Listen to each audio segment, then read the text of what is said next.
Sabia que o Código da Estrada também se aplica a estacionamentos de centros comerciais? Embora sejam privados, são regidos exatamente pelas mesmas leis por serem de acesso público. Esta semana conhecemos mais um modelo a concurso no ACP Elétrico do Ano. O Smart Hashtag 5 é o maior de sempre e combina a função de carro familiar com características pensadas para os fãs do todo-terreno. Em Memórias do Meu Clássico, o sócio Piero Dalmasso apresenta-nos um Fiat Abarth 131 de 1977. Notícias ACP. Os parques de estacionamento dos centros comerciais são privados, mas têm utilização pública, ou seja, são espaços sujeitos à lei e ao Código da Estrada e podem ser fiscalizados pelas autoridades como a PSP, GNR ou a Polícia Municipal. Portanto, é preciso ter atenção ao modo como e onde se estaciona. Uma das infrações mais comuns nos parques de estacionamento dos centros comerciais é a ocupação de lugares destinados a pessoas com mobilidade condicionada, como grávidas ou pessoas com crianças de colo. Apesar de não estarem previstos no Código da Estrada, estes lugares podem ser fiscalizados pelo regulamento do parque. Nos lugares para mobilidade reduzida, só podem mesmo estacionar veículos que exibam o cartão de estacionamento para pessoas com deficiência. Sem a exibição desse distintivo, o estacionamento é ilegal.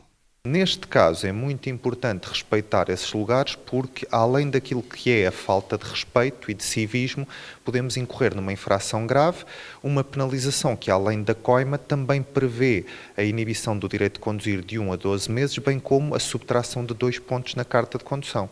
Esta infração pode ainda valer uma coima de 60 a 300 euros. Em parques públicos ou de livre acesso, as autoridades podem ainda ordenar a remoção imediata da viatura, juntando-se os custos do reboque que podem ultrapassar os 100 euros. Outra infração bastante comum é o bloqueio da circulação, seja por estacionamento em zonas de passagem, em saídas de emergência ou acessos de carga e descarga. Os parques de estacionamento têm acessos que são devidamente sinalizados e que têm que ser respeitados. Sempre que um veículo possa obstruir ou dificultar, é possível que exista essa remoção e essa remoção, além daquilo que é a própria infração e, portanto, o pagamento da respectiva coima, pode implicar também o pagamento das despesas de remoção que podem ascender a mais de 100 euros por cada veículo removido. Segundo o artigo 164 do Código da Estrada, o bloqueio da circulação é, tal como o estacionamento em local reservado a deficientes, considerado uma infração grave. Outra infração comum é a ocupação de 2 lugares de estacionamento. Segundo a linha B do artigo 50 do Código da Estrada, é considerada uma infração grave punida com coima de 30 a 150 euros. E em caso de acidente, os procedimentos nos parques de estacionamento públicos são os mesmos que na via pública? Humberto Carvalho, do ACP, explica. Os acidentes nos centros comerciais têm exatamente o mesmo enquadramento que no resto do ambiente rodoviário, porque apesar de serem em muitos casos locais privados, a partir do momento em que estão abertos ao trânsito público, o Código da Estrada aplica-se. E nesse sentido, todas as infrações que sejam registadas têm o mesmo enquadramento, bem como também os seguros, em caso de acidente, têm exatamente o mesmo tratamento perante o acidente.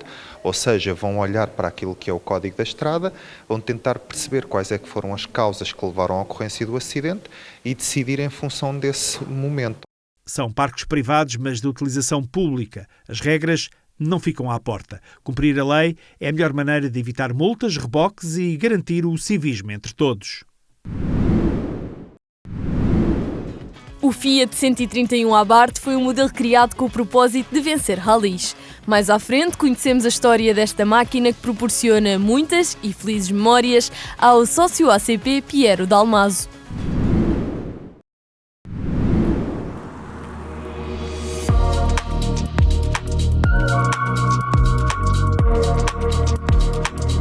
Este é o Smart Hashtag 5 e não, este já não é o Smart que conhecíamos. Pela primeira vez, a marca entra a sério no segmento dos SUV médio premium, 100% elétrico, com mais tecnologia, mais autonomia e uma ambição completamente diferente.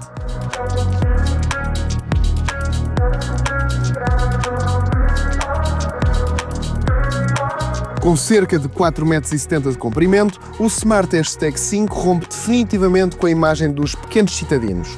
As proporções são robustas, quase quadradas e o tejadilho panorâmico confere bastante luz ao interior. As portas são sem moldura e os detalhes modernos dão-lhe uma presença forte e muito sofisticada. Por dentro, o salto é ainda maior. Temos 34 compartimentos de arrumação, uma Frank de 72 litros, bagageira na frente por baixo do capô e na traseira uma tradicional com 630 litros. O cockpit é dominado pela tecnologia, realidade aumentada com 25,6 polegadas, ecrãs OLED de 13 polegadas e, em algumas versões, um display dedicado para o passageiro. É um modelo premium e oferece uma gama bastante completa. A versão Pro de 340 cavalos tem uma bateria LFP de 76 kWh e nas versões Pro Mais e Premium esta bateria sobe para os 100 kW. Se procura uma versão com mais performance, o topo de gama está destinado ao Brabus, com uns impressionantes 646 cavalos. Quanto à autonomia, o Smart Hashtag 5 também não desilude. Tem até 465 km na versão base e até 590 nas versões com bateria de 100 kW. Graças à plataforma de 800 volts, pode carregar até 400 kW em carga rápida, recuperando dos 10% aos 80% em apenas 18 minutos. Valores dignos de modelos bem mais caros. Em Portugal, o Smart Hashtag 5 começa nos 47.400 euros. E a grande vantagem está no equilíbrio. Um carregamento ultra rápido, uma autonomia sólida e muito, mas muito espaço com um design premium. Este não é apenas um novo Smart, é uma nova fase na marca e uma proposta muito séria nos SUVs elétricos.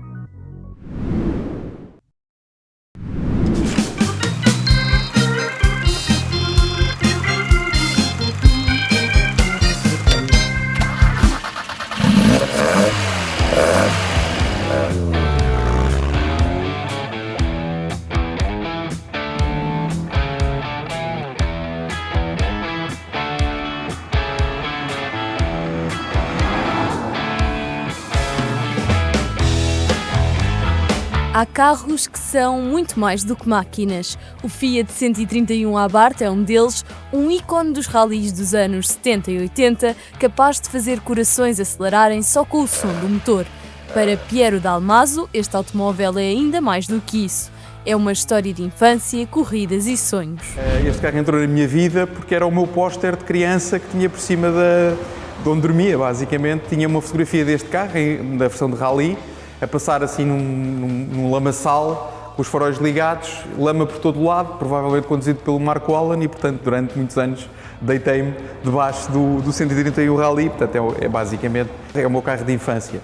Produzido entre 1976 e 1980, o Fiat 131 Abarth nasceu com um propósito claro: vencer rallies. Foram produzidas poucas unidades, apenas as necessárias para homologar o modelo e levá-lo à competição.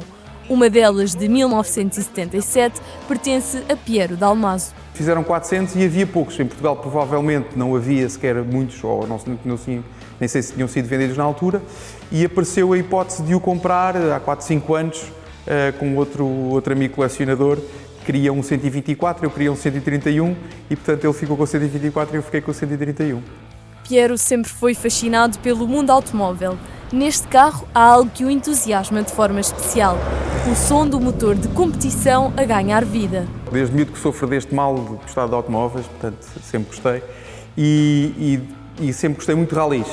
Apanhei quando tinha 10 anos, 11 anos, apanhei o Grupo P, que era assim umas coisas do outro mundo e portanto sempre tive esta paixão pelos carros de rally. E, portanto, era no fundo o póster, era as imagens deles a passar todos atravessados nas estradas de terra, no meio da lama, no asfalto, e era o barulho dos carros também. Uma das minhas primeiras memórias é, de facto, ouvir um motor de competição a ligar, que é assim uma coisa, comparado com os nossos carros normais, não tem nada a ver, não é?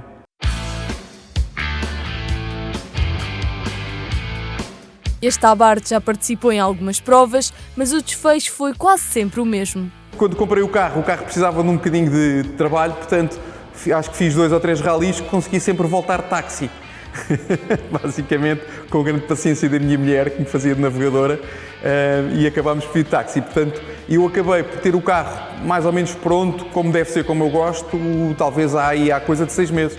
Portanto, não tenho ainda pedido usufruí-lo, fiz agora ultimamente, fiz o passeio dos italianos com ele, aproveitei depois no regresso para fazer a Nacional 2 para não vir da autoestrada, que não tem piada nenhuma, e tenho andado agora a aproveitar o carro. No futuro, este sócio ACP espera continuar a somar voltas com o companheiro Abarth e depois, quem sabe, passá-lo ao filho. Provavelmente o meu filho gosta do carro, acha giro. Se o carro for giro de conduzir, ele provavelmente usa-o. Se o carro for só giro e coisa é um charuto dos anos 70. Com uma paixão assumida por clássicos e uma coleção que já vai crescendo, Piero deixa um conselho simples a quem sonha ter um carro destes. O mais importante é escolher um modelo com significado e saber preservá-lo. Daqui a 20 anos, 30 anos, quando eu já não tiver assim grandes condições de andar a acelerar com o carro, a malta da minha geração que gosta destes carros também já não está em condições de andar com eles. E, portanto, é natural que os carros nessa altura percam valor. Estes, quando se tem um carro que se calhar fizeram-se 400, é um carro especial, mantém sempre o valor. Os outros acabam sempre por perder, portanto, não vale a pena muitas contas de cabeça, é mais contas de coração. Está a terminar a primeira revista ACP em vídeo deste novo ano. Na agenda que abre 2026, começamos a falar de passeios TT especialmente idealizados para clássicos. A 17 de janeiro, os sócios, sobretudo da região norte, têm a oportunidade de se aventurarem nos trilhos que o ACP Clássicos está a marcar entre Vila Nova de Cerveira e Ponte de Lima. A sul e no Dia dos Namorados, ou seja, já em fevereiro, acontece a edição que vai decorrer entre a zona de Grândola e Alcácer do Sal. Não esqueça também o tradicional e emblemático Passeio dos Ingleses. Está marcado para 24 de janeiro. As inscrições já estão abertas. A comitiva que sai do Porto vai partir da Foz, tendo como destino final o Royal Douro Valley Hotel, onde será o almoço. A meio do percurso há uma visita ao Mirador de São Domingos e à Igreja de Santa Maria Maior de Tarouquela. Em Lisboa, a concentração, como habitualmente, será no Parque Eduardo VII, com destino à zona de Coruche, mas os participantes dividem-se em grupo desportivo e grupo turístico. Uns farão a prova de regularidade no cartódromo do Campera, no Carregado. Os restantes irão visitar o Observatório do Sobreiro e da Cortiça, em Coruche. E agora golfe. Os sócios vão poder iniciar a nova temporada com o circuito de semana nos dias 20 e 21 de janeiro, em Cascais. E depois, já no mês de fevereiro, tem a primeira prova do Grande Prémio ACP Golf. Será jogada 6 e 7 de fevereiro no Montado Golf Resort, em Palmela. Agora é tempo de terminar. Bom ano. Na próxima semana estamos de volta com mais acontecimentos e notícias do universo ACP.